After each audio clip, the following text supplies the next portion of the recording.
இல்லை திரு ஷியாம், உங்கள்கிட்ட இருந்தே தொடங்குறேன். அமைச்சரவையில் விசிக ஐயுஎம்எல் இடம்பெற்றிருக்கு. திமுக கூட்டணி என்னவாயிற்று?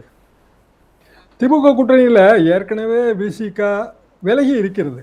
அவங்க வந்து ஒரு 10 வருஷமா தொடர்ந்து இருக்கிறாங்க. ஐயுஎம்எல் எடுத்துக்கிட்டீங்கன்னா அப்துல் சமது காலத்திலே விலகினது தான். அப்துல் சமது வந்து அப்போ ஒரு பத்திரிகையெல்லாம் நடத்திட்டு இருந்தாரு, டெய்லி பேப்பர்லாம் நடத்திட்டு இருந்தாரு.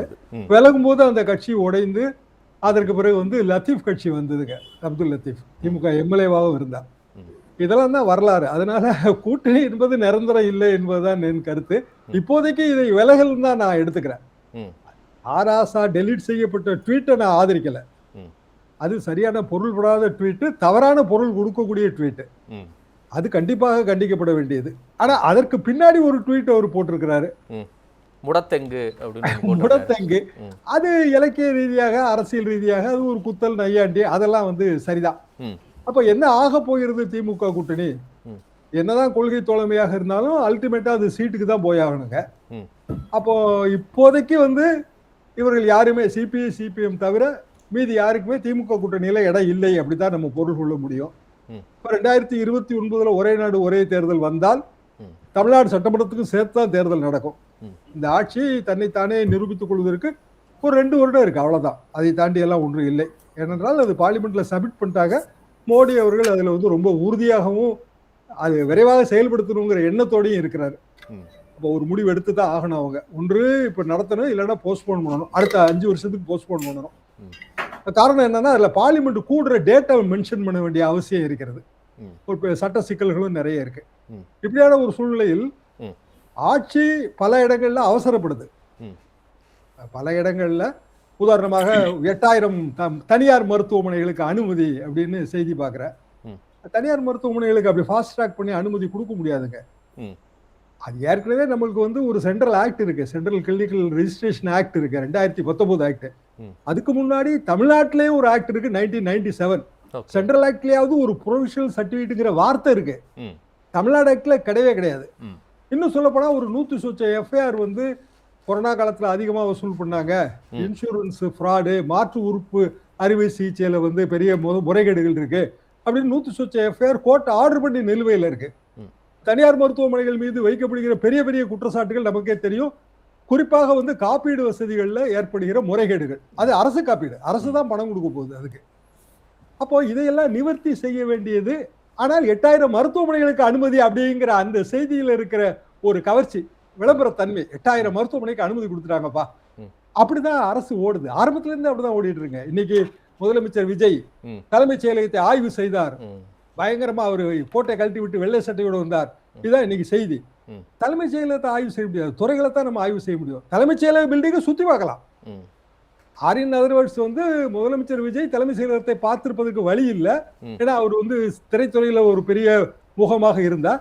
இப்போ தலைமைச் செயலகத்தை பார்க்கணும்னு நினைக்கிறாரு. வரலாற்று சிறப்பு வாய்ந்த தலைமைச் செயலகம், அதோட நிறுத்த வேண்டிய செய்தி அது மீண்டும் மீண்டும் அந்த விளம்பர கட்டமைப்பிலே போய் மாட்டுது. அப்போ திமுக அரசு பேர்ல என்ன குறை சொன்னோமோ, விளம்பர மாடல் அரசுன்னு எப்படி குறை சொன்னாங்களோ அதை விட இது மோசமா போயிடும். அப்போ இயல்பாகவே இன்னொரு கூட்டணி உடனே உருவாக வேண்டிய கட்டாயம் இருக்கு. உங்க ஆரம்ப கேள்விக்காக நான் இதை சொல்றேன். அது அரசியல்ல வந்து எதுவுமே நிரந்தரம் கிடையாது. ஆனால் அதே நேரத்துல ஒரு அரசு வந்து நடக்கிறபடி நடக்கட்டும்னு யாரும் அமைதியா இருக்க முடியாது. இல்ல, இந்த மாற்றம் தானே எல்லாரும் கேள்விக்கு உட்படுத்துறாங்க.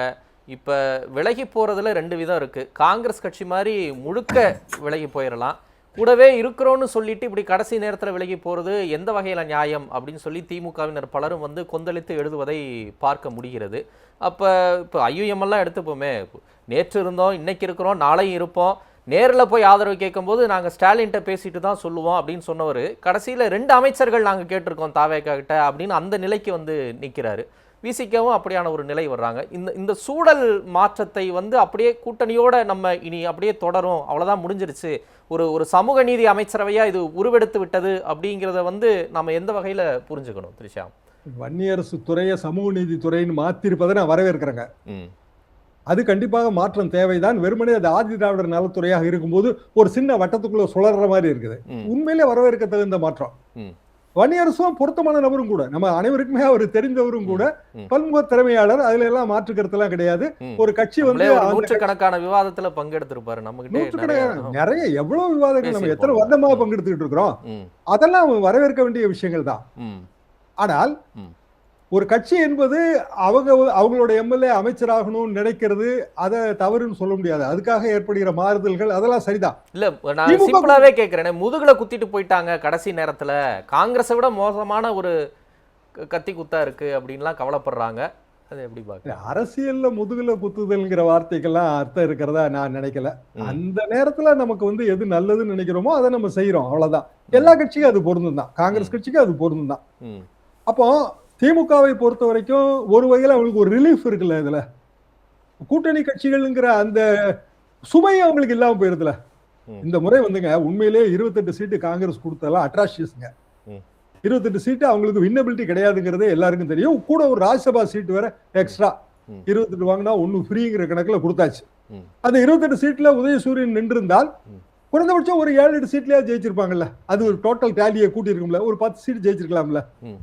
அப்போ கூட்டணி கட்சிகளுக்கும் எப்படி பார்த்தாலும் திமுக ஆதரவு தேவை. ம். கூட்டணி கட்சிகள் தனியாக நின்று வெற்றி பெறுவதற்கு அவங்களுக்கு வந்து அந்த வலிமை இல்ல. ம். அப்ப கூட்டணி கட்சிகளுக்கு இப்ப தாவேகா பேனர் கிடைச்சிருக்கு. சரி, தாவேகாவோட சேர்ந்து வெற்றி பெறலாம்னு அவங்க நினைக்கிறாங்க. அதற்கான வழி என்பது அமைச்சரவையில் பங்கு பெறுவதுன்னு நினைக்கிறாங்க. ஆனால் அமைச்சரவை கூட்டு பொறுப்பு. ம். அமைச்சரவை செய்கிற எல்லா தவறுகளுக்கும் ஐஏஎம்லும் பதில் சொல்லணும், பதில் சொல்லணும், காங்கிரஸும் விசிகாவும் பதில் பதில் சொல்லணும். ம். சொல்லணும். காவிரியில தண்ணி வர போறது இல்ல. ம். மேடாட்டு இன்னைக்கு அறிக்கை வர ஆரம்பிச்சிருச்சு. ம். மேடாட்டு அணை கட்டுறதுக்கு அவங்க வந்து அமௌண்ட் சாங்ஷன் பண்ணி வேலை நடந்துட்டு இருக்கு, ஆய்வு வேலை நடந்துகிட்டு இருக்கு. ம். அப்ப அதை எதிர்க்க வேண்டிய கடமை வந்து கூட்டணி கட்சியாக இருந்தால் காங்கிரஸ் கட்சிக்கு அது குறைவாக இருக்கும். ம். மந்திரி சபையில பங்கெடுக்கும் போது காங்கிரஸ் கட்சி எதிர்த்தே ஆக வேண்டுங்கிற நிலைமை வரும். இல்லைன்னா காங்கிரஸ் கட்சியை நோக்கிய கேள்விகள் வரும். ம். அப்போ அது வந்து தாவேகா அமைச்சரவைக்கும் அது இடைஞ்சலா தான் இருக்குங்கிறது என் கருத்து. அதாவது அவங்க கூட்டணி இல்லாம ஜெயிச்சிருக்காங்க சார். ம். அது பெரிய வெற்றி, பிரம்மாண்ட வெற்றி, மாற்று கருத்தெல்லாம் கிடையவே கிடையாது. ம். தேர்தலுக்கு முந்தைய கூட்டணினா விக்கிரவாண்டியில முதலமைச்சர் விஜய் சொன்ன மாதிரி எல்லா கட்சிகளுக்கும் அதிகாரத்தில் பங்குங்கிற அந்த கான்செப்ட் கரெக்ட். ம். இப்போ நீங்க வந்து இப்பதான் எங்க மன திருப்தியா இருக்குங்கிறதெல்லாம் தேர்தலுக்கு முந்தைய கூட்டணியில இவங்க சேர்ந்திருந்தாங்கன்னா அது கரெக்ட், நான் அப்படியே ஏத்துக்கிறேன். ம். ஆனா இது வந்து தேர்தலுக்கு பிந்தைய கூட்டணி, ஒரு அரசுக்கு பெரும்பான்மை இல்லை என்றான பிறகு ஏற்படுகிற ஒரு கூட்டணி, அவ்வளவுதானே. ம். கூட்டணி இது வந்து கூட்டணி அமைச்சரவையில் பங்கெடுப்பதுங்கிறது நிர்பந்தம் பேஸ் தான். ம். இவங்களுக்கு ஒரு வாய்ப்பு, அது கட்சியை வளர்ப்பதற்கான ஒரு வாய்ப்பு.